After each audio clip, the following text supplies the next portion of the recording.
What's going on, everybody? Welcome to another episode of the Traffic and Funnels Show. My name is Bryant, and we have a special episode planned for you today. Now, Christmas is right around the corner, literally a week away, and we couldn't be more excited to take some time with our families and loved ones. We hope that you get to do the same this holiday season. Jeremy Ryan Slate, a good friend of ours with the Create Your Own Life podcast, sat down with Taylor a few weeks ago and interviewed him kind of on the secrets of what it takes to build a business that generates 7 figures per month. So normally, if you're a longtime listener of the show, it's Chris and Taylor sitting down, sharing training. We've got some behind the scenes clips from sales meetings or live events that we'll throw on here.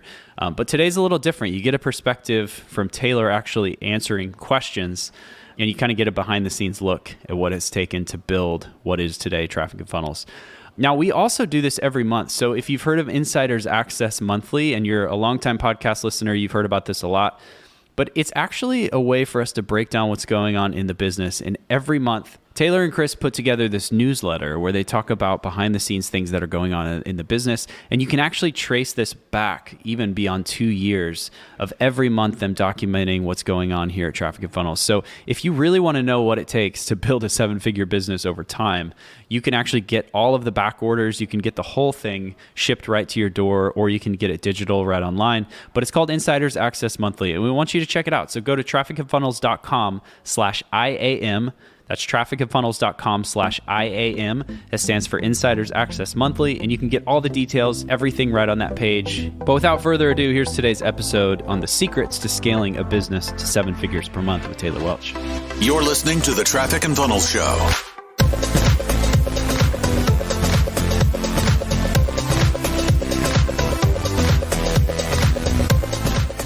Taylor, I'm stoked to have you on today, man. I've been following your story for quite a few years now, and what you guys have built at Traffic and Funnels is incredible. So I really appreciate you taking out the time to chat today. Bro, the pleasure is mine. Thanks for having me on. Well, I want to talk about how you guys got into doing what you're doing with Traffic and Funnels, because you've scaled pretty fast. You're helping a lot of people, and you're doing some really cool things. So how did you even get into that whole space? So I literally was telling somebody last night, we went out for drinks, and they were like, how did you get into marketing? And my wife, Lindsay, is a hairstylist. She wanted more clients. And I was like, dude, I can pick up a book and I can learn about marketing and I could probably help her. Lo and behold, it worked. I have an addictive, obsessive, borderline manic personality. So I was able to Sometimes that's a good thing. Sometimes that's a bad thing. It can be a double-edged sword. Yes, absolutely. I met Chris, though, in I don't know if you know Ryan Levesque, but Ryan Levesque is an older mentor. Ryan's a previous guest of the show. Is the man. And we were in a mastermind with Ryan together, and Chris and I connected that way. Funny story, dude. I actually saw what Chris was doing, and I was like, dude, we need to partner up, because I'm writing funnels and creating campaigns, and he's running traffic. I'm like, dude, we could join up. We could take over the world. And his literal words to me were like, he said, What if I'm a crazy person and we start a business and I take the business and take all the money? And I was like, that's a really weird thing to say. I will say, though, I've had that happen. So I won't really get into it. So I've been in that situation, so I can understand what he's saying. That he had just had a situation that was bad prior. And I think that's what he was getting at. It's like, I don't know you. You don't know me. Why do you trust me? And I was just like, okay, whatever. We don't have to. 6 months later, we were sharing clients, sending referrals back and forth. We developed a friendship, and he was like, all right, bro, let's do it. I'm all in. And actually at that point, I decided I didn't want to partner anymore. So it was just kind of a dance, because both of us could do our own thing. We could have just kept our own businesses and grown our own businesses, but we decided that teaming up, we could grow faster and grow bigger. And so we ended up doing that in September of 2015. Got it. And then by 2017, I don't remember the month that I read, you guys were doing around 500,000 a month. And now in 2019, as we're talking, you guys are over $1 million a month. And I'm interested to find out, when you scale at that speed, what are you focusing on? Because there's so many business owners that won't get to that annually, nevertheless a month. So what did you focus on to scale like that? I mean, at first, literally, we focused on 2 things, which is getting people's attention and then selling our products to them. Or we had one product, actually, at the very beginning. People get caught up in this weird thing where they have all of these things they need to do, but none of them are making them money. And they end up wasting a lot of time designing pages and trying to get an LLC. And it's like, look, You don't actually need any of that stuff until you have clientele, until you have income, revenue. And so we were so hardcore about, we're only going to do two things. We need to run ads and get people's attention. And then if we can help people, we need to sell them our services, give them our help and value in exchange for money. That got us over $250,000 a month. But then we had to start hiring team. It was a totally different ballgame when we started hiring team. It depends on how deep you want me to go into the nuances. We did $1.5 million last month. We have a big team. I don't really do anything anymore. It's awesome. And so many different levels we can go into on that. Well, I'd like to take a look at, I guess, like in terms of like core offerings, because like I know for my business, we're more of an agency model, which at times that can be tougher to scale that. So in terms of like when you're focusing on scaling a business, how do you decide like what's going to be the main model you focus on? Because you can have a done for you product, or you can have more of an agency model. Like, so how did you guys decide what you're going to do there, and then scale from there? So I'll give you the answer from when we were in the middle of it, and then I'll tell you what I've learned in hindsight, if that's okay. Yeah. We had to stop selling services because it was overwhelming us. We had January 2016, we did $125,000 in revenue. We were still doing agency work. And we hired a mentor, and that mentor was like, you guys need to stop doing agency work because the economics of time and money are not working for you. That's what we needed at the time. But I think that if I could go back, you could scale an agency to $1 billion a year. There's nothing preventing you if you can learn how to outsource two things. Number one, you got to outsource your work. That's the first thing. Everybody, when they talk about outsourcing, hiring team, that's where they start. You got to outsource your to-do list. You got to get somebody who can come in and do the paid traffic. Somebody who can come in and who can write copy. That's one level of outsourcing. The second tier of outsourcing, which is where we've gotten to, which is where we've exploded, is you outsource decisions. They're very different. The first is like, I'm going to pay you a certain amount of money for you to come in and do the work that I assign you to do. The second is you come in, I'm going to pay you a certain amount of money to decide what work we're going to do. And then you can take that to somebody else who is outsourcing the work. So it's two tiers of outsourcing. When you get to the place where other people can make decisions, you've trained them philosophically, you trust them with the direction of the business, bro, you can do anything you want and you can scale however high you want because your bandwidth is not getting beat up every day. You know what I mean? Well, let's take a look at that then, because I feel like this almost might be a loaded question because it's like, well, how can you answer this exactly? But when you're looking for that person to make decisions for you, like, how do you find the right person? I know for me, like, I have a certain set of beliefs, or I have a certain, way I do things, and I'd want them done that way, or, with that belief. So how do you locate and find the person to do that correctly? Well, first, I think, dude, the chances of you finding that person is very slim. Chances are, if you find somebody who is like, they can already make decisions for you and they're pretty much set up, I've already hired them, or Cardone's already hired them, or somebody has already brought them in and they're never leaving. Sure. The chances are much higher that you were going to bring somebody in, you're going to be able to train them and grow them and really produce the type of mindset that you want. And when we were at the beginning, we had to be willing to start over several times because we had built a team of people that we were just accepting B players because we felt like we had to. And you got to be very, very, you got to keep your standards high when you're hiring people. And nowadays, we'll bring people in, we'll let them know, hey, for the first 30 days, this is kind of a probationary trial thing. I want to see you work. I want to see you perform. And then we'll make the judgment call after that 30 days. Is this person worth investing in? And we're not finding any rock stars. We're not finding any diamonds in the rough. We're pulling people in, looking at the caliber they have as an individual, and then we're creating rock stars from that. Absolutely. Well, in terms of that team then, like, I guess for you, like, what does a good team member look for you like, or what do you value in somebody you bring on board? Because as you're saying, you're going to train them, so not going to have everything when you bring them on board, but there's probably certain things you look at. When I talked to Priceline co-founder Jeff Hoffman, he said one of the biggest things that he valued in a person was an ability to make decisions and make them quickly. So for you, what do you value when you're bringing on a team member so you can train them? I would 100% agree with that. Making decisions, even if it's the wrong decision, I'd rather have a wrong decision than no decision. Because people who get stuck in that no decision zone are losers. I don't want anything to do with those people. But recently, the biggest thing I've been harping on, I just had a meeting with all of our salespeople. We had 15 people in a conference room, and I was like, raise your hand if you come to work for money. And like 7 of them raised their hand. I was like, oh, dog, I just tricked all 7 of you. It's about to go down. We live in the greatest economy of all time. There's, I think, 6 million more jobs than there are people right now. We're at a job deficit in the United States. There's so many places you can go to get a paycheck.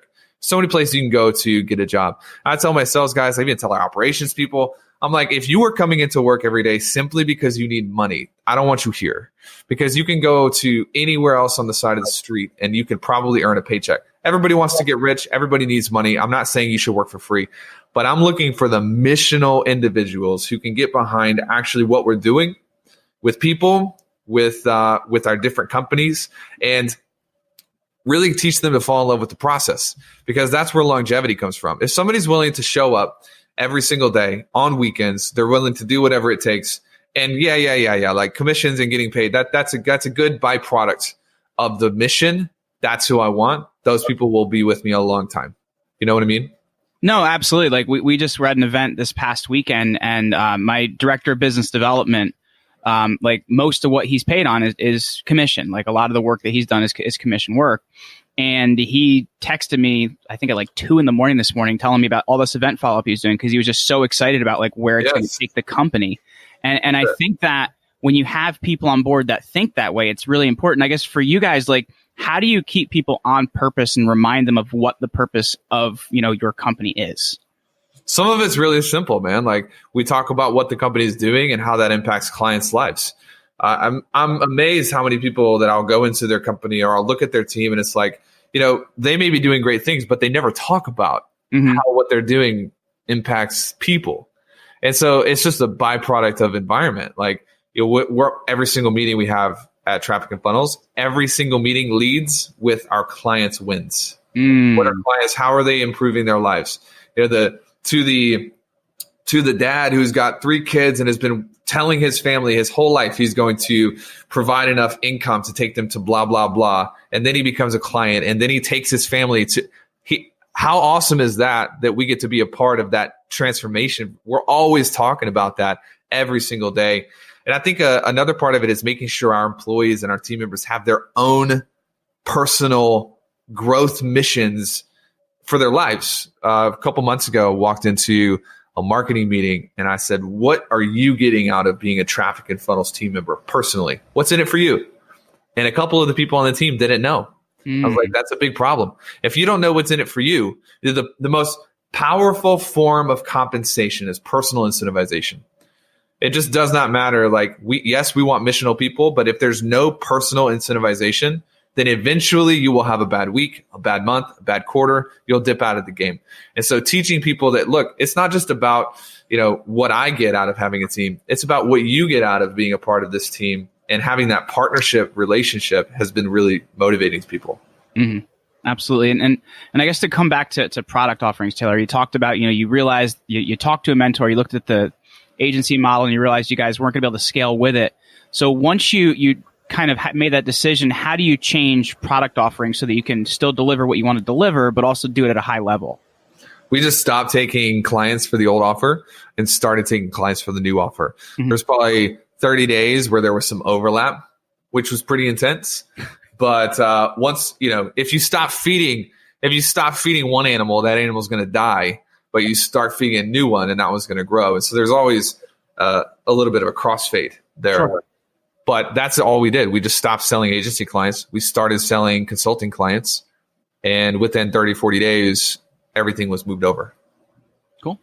In terms of like key statistics you guys are looking at to see, like, are things doing well? Do we need to make a change, or how are things going? Like, what key statistics as a brand do you look at? Because, sure, I'm sure revenue is great, but it's not always an indicator of how things are going. So what are you paying attention to know how things are going? In Traffic and Funnels, we look at CPA, AOV, volume, cost per client, and every tier, every level, profit margins per product line, free cash flow at the end of a month. We look at, we want our payroll to be inside of 25% of total revenues. We want to have an average of $400,000 revenue produced per employee. We've got a lot of different things that we're always looking at. And I think that it's healthy because it creates checks and balances, as long as You keep the main thing, which at the end of the day is how much money did we make? How much money did we spend? I heard an interview that you did with one of my good friends, Tyler Basu, where you actually called him your favorite Canadian. And in that interview, you were talking about the you have a high profitability percentage as a company, and you have certain beliefs on what you do with that money when it comes in or where it goes. How do you allocate revenues, either keeping them in the business or what do you do with them in order to create other areas of growth for yourself? I think philosophically, just top level, then I'll go into tactically. We were driving, me and Lindsay, my wife, were driving to a date night Friday night, booked a steakhouse downtown. And she looked at me and I noticed she was looking at me, but I was thinking about things. And she's like, what are you doing right now? Because you're not talking. You're just kind of staring off while you're driving. And I was doing math in my head about like, if we had a 3% profit margin on a piece of real estate, how many pieces of real estate would we have to sell to hit our revenue goals? I was doing math in my head like a crazy freak. I couldn't do that. Man. More power to you. She looked at me like I was crazy and she was like, thank you, for all that you do. And I was like, I'm sorry, I'm crazy. We're supposed to be on date night. But the first thing, dude, is everything's a math problem. Everything in your business is typically a math problem. And when it comes down to it, clients ask us all the time, how did you come up with the revenue model that you have for Wealth Cap Holdings? How did you come up with the price point for Sales Mentor? Dude, I just do math all the time. My laptop here is filled with spreadsheets, and it's how I think. And I'm reverse engineering everything. So that's the philosophical thing. Never forsake the math. Never forsake the economics, because the economics will set you free on almost every level. When it comes to traffic and funnels, we have a long-term plan. I want to hit $100 million in owned real estate within the next 3 years. Wow, we're going to end 2020 with probably a little over 20 million in owned real estate. So I know exactly how much cash I need to take out of traffic and funnels every single month and put it into the market in the different markets that we're in. So a lot of our numbers right now, if you can back yourself into a 3-year, 4-year goal, if you can back yourself in, it will tell you, here are the numbers you need to make. So I need around 18% of the revenues from traffic and funnels to go into Wealth Cap, which means if our payroll is 25, if we're spending 25 on ads, there's 18%. I'm taking in under draws. The math, dude, the math tells you exactly what everything needs to look like based on your vision. So people make mistakes when they take the math from the circumstance. Don't take the math from the circumstance, because you may be in a bad spot. You may have a high cost per client. Take the math from the vision, warp the circumstance around your vision. That's what we've done. I love it. I feel like this has been a masterclass in scaling, Taylor. And I guess as we bring it back around then, like, looking at the level of growth you've achieved, we have some like certain shifts that happen for us, right? Like I know for me, like when I was younger, like I came from a blue collar family, like if I made $100,000, that was a really big deal because nobody did that. Yeah. And now I look at revenue and I'm kind of like, oh, that's not really that big of a deal. So I guess looking at like what you guys have built, what's the biggest mental shift you've had? Maybe it's revenue, maybe it's some belief. Like what's been the biggest shift that you've had since you've built a company to the size you have? What you say is really interesting because I come from the same type of background. Grew up in church. I wanted to be a minister.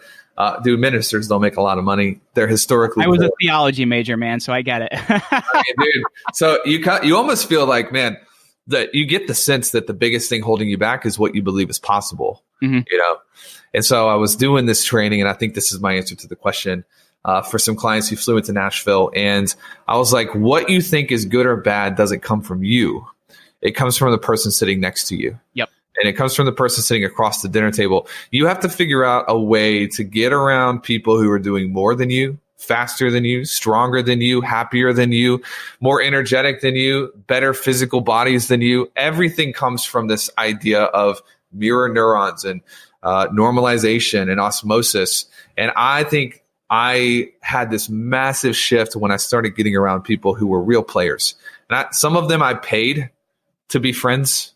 That's one of the greatest secrets of the economy we live in. You couldn't pay JP Morgan to be your friends. You couldn't pay John Rockefeller to be an accountability buddy. Like those people were not accessible. But today we have this thing called masterminds, and you can pay to get around people who are faster than you, smarter than you, better than you. And it was a secret that I learned. And a lot of people hate on this, but man, I started paying people to be friends with me, and I started doing work for free so that I could get around players. And that started making its way into my belief patterns, because this dude looks just like me, but he makes $100,000 a month. So why can't I make $100,000 a month? That was the big shift for me early on. It's crazy how big that mental game is, man, because I know like, even when I look at like people that surround me now, they're not the same people that surrounded me 10 years ago. And I think that's a big indicator of what you're doing now. So that mental game, man, it's huge. Like you're saying, like be in the right masterminds, have the right people coach you. It's going to not just cut the learning curve, but also change the mindset, which I think is our biggest thing that we're fighting a lot of times. Yep, that's it. Well, if you were to talk to a newer business owner and you could just tell them to focus on 3 things, Taylor, like what would be the 3 things that you would tell them to focus on? Number one would have to be getting in front of people, getting the attention of the people that you can serve. The best product in the world doesn't mean anything if you can't get in front of people. There's some different schools of thought. You've got, Sam Ovens, who's so product driven. All he cares about is his product. And then you got people on the other side. You got, people like Agora, where they're just sell. I think the first thing is you got to get in front of people. The best product in the world without traffic is dead. Mm-hmm. And so we teach a lot of that. Go out, make yourself known, post, add value to the marketplace. The second thing, you got to learn how to sell, because attention without exchange of money, you're dead as well. Yep. Attention has to be monetized. And the way you monetize that is learning sales. And then probably the third thing to focus on is, like, one of the things I do for myself is I take my personal development, my personal growth really, really seriously.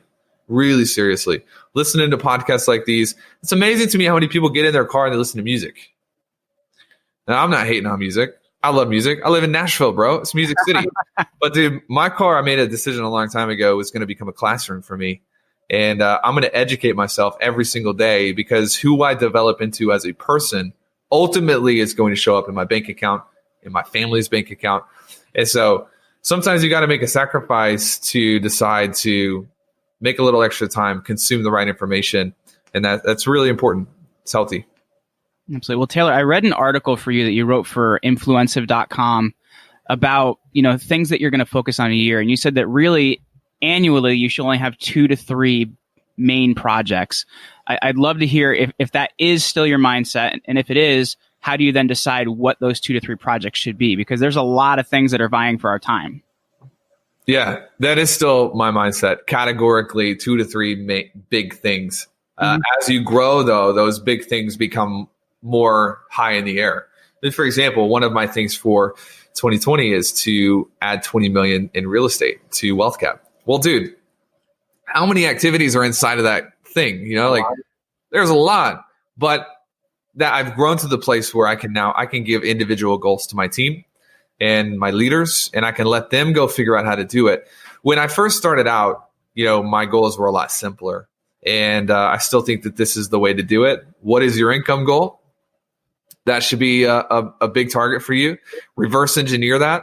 How many clients do you need? And then how many people do you need to talk to get that client target? You know what I mean? Mm-hmm. And then whatever strategy you select to achieve those numbers, make that a daily goal for you. And I started, my first year was my only goal was to make $100,000. That was it. And all of my goals were attached to that. Then my second year, my goal was to make $2 million. That's it. That's all my goals were attached to that. And I missed it. I didn't hit that goal, by the way. Don't look at me and look at other people. Don't need to think that we hit every goal we set. That would be no fun. If you win everything, it's just no fun. But as I've scaled and grown and I've gotten the team, my goals have become a lot higher up on the totem pole. And so selecting it is just a matter of where you want to end up. December 2020. Close your eyes. What do you want? What have you accomplished in 2020? What are you proud of in 2020? Write those things down and repeat it daily. And anything that is not just lighting you up, cross it off the list, because you're going to die. We're going to die here pretty soon. Like, you don't want to be stuck doing things that you actually don't enjoy, No, absolutely. It's the amount of time we have is finite, man. Like make sure that stuff you're doing in the time you're doing it matters. Yep. That's it. Well, as we're coming down here for a landing, Taylor, I have just a few other questions I want to ask you. And one being that, a lot of the world-class performers that we get to talk to, we find that there's these massive shifts in their philosophy or their experience, whatever it may be. And what's something that you believed at 21 that you don't believe now? Man, I wish I remembered when I was 21. That was I think when I was 21, man, I was throwing rolls at Lambert's, home of the throwed rolls. I was like a waiter. Probably the biggest thing I could give you, even from 2 or 3 years ago. I used to believe that the truth was everything. That as long as I was saying something that was true, it didn't matter how I communicated it. Mm-hmm. And what happened is I began looking at my life, and I had hurt a lot of people. I was cunning, and I was accurate, and I was always correct. But I had collateral damage in how I communicated with people. And I think, I had my baby girl. She was born in April of this year. Congratulations, man. We had our first in October. It's life-changing, man. It's the best thing that it could ever happen to you. And it started making me look at like, okay, somebody could say the right thing to this woman. When she's older and she's in the marketplace. If somebody comes in and they say something that's technically true but mean, I'm going to have an issue with that. And I started re-examining my philosophy on how to train people and how to coach people. I think that's one of my only regrets is really the people that what I said was correct, but I said it in a way that didn't respect them as a person. It didn't respect their experiences and their learning. And I've really made a conscious point this year to undo a lot of that and speak from a place of love and respect and care. Because it doesn't matter how much money I have in my bank account. It doesn't matter how many cars I have. It doesn't matter what jet I'm flying on. People at the end of the day are just really the only thing that matters. And if you can't protect relationships with people, you have nothing, Yeah. In terms of core skills, Taylor, what's the biggest thing that you're currently working on developing? Me personally? Yes, you personally. Like what are you really, day in, day out? Is that really that skill you're putting the most attention on? I would say for me, it's delegation still. Mm-hmm. I've been in this thing for like a year because at first I had to learn how to delegate the things I didn't feel like I enjoyed. But now I'm having to delegate things that I enjoy because the weakness of the leader becomes the strength of that leader becomes the weakness of the team. So a lot of times I'll get into the offices and I'll just want to dive in and start blowing shit up. Like I want to move everything forward at the same time. And it's hurting. It'll hurt the team because they don't get an opportunity to do something. Delegation is a big one that I'm definitely working on. I'm always working on copywriting. I'm always copying out letters. I'm always studying the game, but delegation is the one I struggle with the most. I can totally agree with you on that. That's something for myself I've worked on building a lot because I've disrupted my team in some places where I'm like, oh, let me just jump in and handle this for you and not let you control the situation and then complain when it comes back on me. Oh, you have to empower your team, man, or you're just going to end up not liking the situation you're in. That's 100% correct. Well, if we were far in the future, Taylor, and you could actually write the epitaph on your tombstone, what would that look like, man? Believer in people, leader of people. Everything, dude, every financial goal that I have is not that big of a deal. It's all a byproduct of how many people I'm able to help, how many people I'm able to unlock. I wrote a post not long ago to the timid and the fearful. A day will come when you will be on your deathbed, and the one thing you wish you could change is that you could go back and you could actually take that risk for the family that you love. You could take that step, even though it was undetermined what the result would be. And my goal, man, is to unlock and unshackle people because we live in this evolutionary society where people are terrified of failure. They're terrified of being misunderstood. And dude, they're terrified of what happens if they go all in. And I want people to, when they hear my voice and when they read my work, I want to be slammed with this idea of like, dude, I can be more, do more, have more, see more, impact more. And if they're not, I feel like I failed. I've missed my mission. Thanks for listening. For more from Chris and Taylor, visit trafficandfunnels.com and get a free gift just for being a subscriber. That's trafficandfunnels.com.